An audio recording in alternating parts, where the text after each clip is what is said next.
पिछले भाग में हमने देखा था सास और बहू शारदा अनामिका एक दूसरे के सर में जू डाल देती है और अच्छा खासा अपने व्यापार को खराब कर देती है। अब क्योंकि सर में बहुत खुजली हो रही थी, इसीलिए वो कंघी से अपने सर को झाड़ते हैं। अब हम देखेंगे आगे क्या होता है। हर दिन की तरह उस दिन भी सुबह सासू माँ और बहू रानी घर के बाहर बैठ जाती है और अपने बालों को झाड़ने लगती है।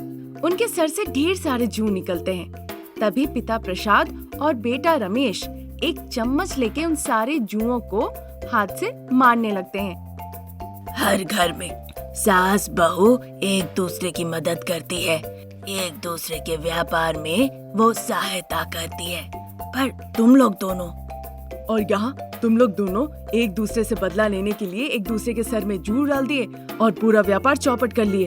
अब तुम लोगों को मजा आ रहा है, मन में शांति मिल गई ना? नहीं तो बोलो, बर्फ के ढेले लाके तुम लोग की आंखों में बांध दूंगा। इस तरह से बाप बेटे बोलते हैं और चम्मच से जुओं को मारते हैं। कुछ समय निकल जाता है, तभी भी सास और बहू बालों को झाड़े जा रही थी और जुए निकले जा रहे थे। उन्हें मारते मारते बाप और बेटा दोनों ही काफी थक जाते हैं। सुबह 4 बजे से उठ के तुम लोग कंघी किए जा रहे हो, दोपहर हो गया है। तुम लोग हो सकता है नहीं थके हो कंघी करते करते, पर हम लोग जुओं को मारते मारते थक गए हैं, अब नहीं कर सकते। ना नाश्ता ना चाय, तुम लोग तो हमें पानी पीने के लिए भी नहीं दे रहे हो और तब से कह जा रहे हो कि इन जुओं को मारने के लिए। तुम लोगों को शर्म नहीं आती? वाह वाह वाह, हमने बहुत अच्छे से जुओं को मारा, पर शारदा तुम तो पूछ सकती थी ना, तुम तो अत्याचार ही कर रही हो। प्रसाद की बातें जब खत्म हो जाती है, शारदा और अनामिका जो अब तक कंघी कर रहे थे वो एक दूसरे का चेहरा देखने लगती है। उनके चेहरे मानो की एलईडी बल्ब की तरह चमक उठती है। फिर देर न करते हुए अनामिका कमरे के अंदर जाती है और वहाँ से अपना फोन ले आके सासू माँ के बालों की एक तस्वीर लेती है। डियर फ्रेंड्स, मेरे सासू माँ के बालों में जू हो गए हैं। अगर उपचार है आपके पास तो हमें जरूर बताएं। ऐसा कह के वो एक ग्रुप में ऑडियो वीडियो दोनों पोस्ट कर देती है। बस उसके बाद जिन्हें हंसना था हंसे और जिन्हें उपचार बताना था उन्होंने उपचार भी बताया। उन्हें तरह तरह के उपचार मिलते हैं। वो देखकर अनामिका कहती है, सासू माँ, कई लोगों ने कई रेमेडीज बताए हैं। हम देखेंगे इसमें से कौन सा रेमेडी सबसे आसान है, हम उसका प्रयोग करेंगे, ठीक है? ठीक है बेटा, तुम ऊंची आवाज में जरा उन्हें पढ़ के बताओ, मैं उसमें से बताऊंगी कौन सही है और कौन नहीं। ठीक है सासू माँ, पर उसके लिए एक शर्त है। फिर देर किस बात की, जल्दी बताओ, क्या शर्त है तुम्हारी? रेमेडीज मैं जब पढ़ूंगी आपको मेरे बाल झाड़ने होंगे। वो तो ठीक है, पर अगर मैं तुम्हारे बालों को कंघी करूं तो मेरे बालों का क्या होगा बहू? और क्या होगा, पिताजी है ना, आप उन्हें बुलाइए और उन्हें ये काम थमा दीजिए। तब तक वो आपके बालों को अच्छे से कंघी करेंगे और सर पे एक अच्छा सा जूड़ा भी बना देंगे सासू माँ। अब वो क्या करेंगे, उन्हें कुछ ठीक से संभालना नहीं आता, सब बिगाड़ देते हैं वो। अजी सुनते हो? इस तरह से वो जोरों का आवाज लगाती है। ठीक उसी वक्त चाय पानी पी के बाप बेटे सोफे पे आराम कर रहे थे। शारदा की चिल्लाने की आवाज सुन के भागते हुए प्रसाद उनके पास जाते हैं। पिताजी के पीछे पीछे बेटा भी आता है। शारदा अनामिका के बाल झाड़ रही थी। मेरे बाल जल्दी कंघी करो, जुए काट रहे हैं, मैं बहू के बाल झाड़ रही हूँ। वो इस तरह से कहती है। पत्नी की बातें सुन के प्रसाद रमेश को देखता है। रमेश जोरों से हंसने लगता है। तभी प्रसाद को एक तरकीब आती है। अरे शारदा, मैं तुम्हारा कंघी करता हूँ और बेटा बहू का कर देगा।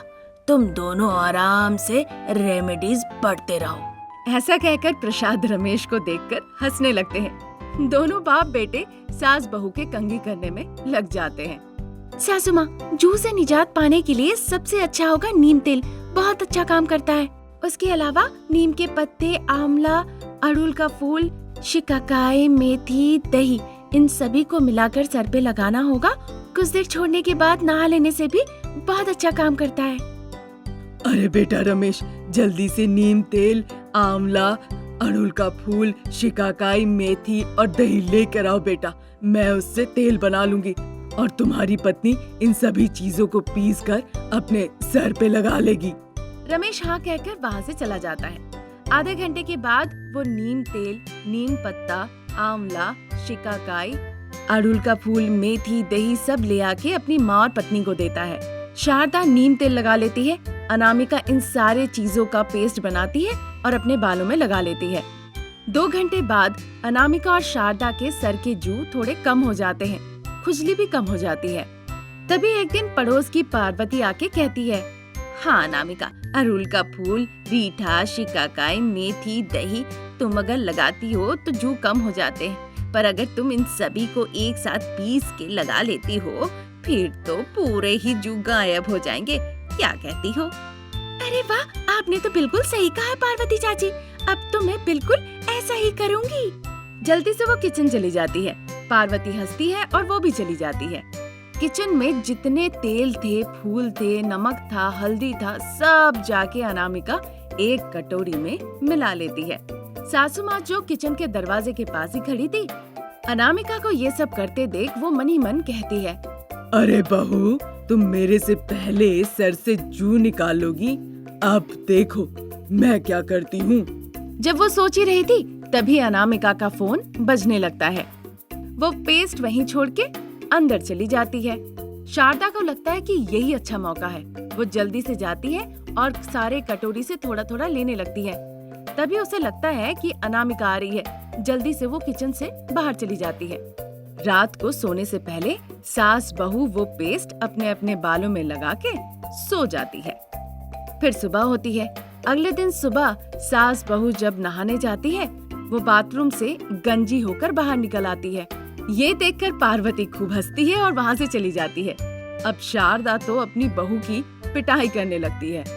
तुम्हारी रेमेडी सुनने के बाद आज मेरा ये हाल हो गया, मैं तुम्हें कभी माफ नहीं करूँगी। ऐसा कहकर शारदा अनामिका पे आग बबूला होती है। सास बहू को टकला देखकर पार्वती तो बहुत हंसती है। असली बात जब सास बहू को पता चलेगी क्या होगा, ये हम आगे देखेंगे। करुणापुर गांव में रहने वाली शारदा, जो कि खाना पकाने में कौशल थी, अपने पति रमेश और बेटे को दिल से खाना पका के खिलाती है। वो डाइनिंग टेबल पे बैठ के ऐसे खाना खा रहे थे जैसे वो एक दूसरे को पीछा कर रहे हो। जितनी सब्जियां रखी हुई थी, एक के बाद एक कटोरी सब खत्म होने लगती है।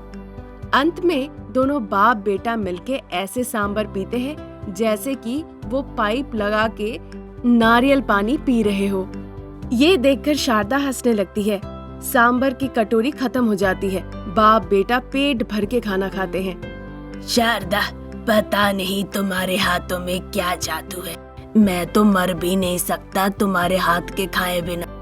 मतलब क्या कहना चाहते पिताजी? आप माँ के खाने को खराब बोल रहे हैं?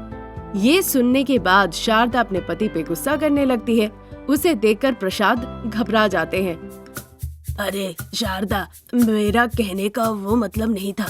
तुम्हारा पकवान तो अमृत है, अमृत। यही बस विश्वास करो मेरे बातों पे। माँ, पिताजी तुम्हें बुद्धू बना रहे हैं। अगर तुम्हारे पकवान अमृत जैसे हैं, फिर तो उन्हें कहना चाहिए था कि ये खाकर लोगों को जिंदा हो जाना चाहिए। फिर मरने की बात कैसे कह दी पिताजी? बेटा, तुम अगर खाली हो तो जाके पूरी बनाओ। हम शिव पार्वती जैसे दंपति के बीच ऐसे लड़ाई मत लगाओ। उस सौतेली माँ को कहाँ रखा पिताजी? ये सुनने के बाद गुस्से से शारदा दांत कटकटाने लगती है। शारदा को इस तरह से गुस्सा करते देख प्रसाद की हवा गुल हो जाती है। उसे कुछ समझ में नहीं आता है। कौन सौतेली माँ? ये सब मैं क्यों छुपाऊंगा? अरे पिताजी, अगर आप और माँ शिव पार्वती है तो शिव जी तो अपने बालों के नीचे गंगा जी को छुपा के रखते हैं, तो आप भी सौतेली माँ को कहीं छुपा के रखा होगा ना? हाँ? रमेश हंसते हुए कहता है। ये सुन के गुस्से से शारदा प्रसाद को देखती है। अगर मैं एक और मिनट यहाँ रहा तो शारदा मुझे देख देख कर सुनामी ले आएगी। ये सोचकर प्रसाद चुपचाप उस जगह को छोड़ के वहाँ से निकल लेते हैं। ये देखकर माँ बेटा दोनों हंस पड़ते हैं। इसी तरह हंसी मजाक में उनके दिन निकल रहे थे। शारदा एक करी पॉइंट शुरू करती है और वहाँ से बहुत अच्छे खासे पैसे कमाती है। तभी प्रसाद के दोस्त पुनीत रमेश की शादी के लिए एक रिश्ता लेकर उनके घर आते हैं। वो उनके परिवार के लोगों को लड़की के बारे में बता रहे थे।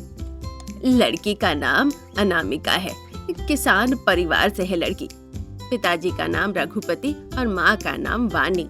अनामिका पढ़ाई के साथ साथ खाना भी पकाती है, बहुत अच्छा पकाती है।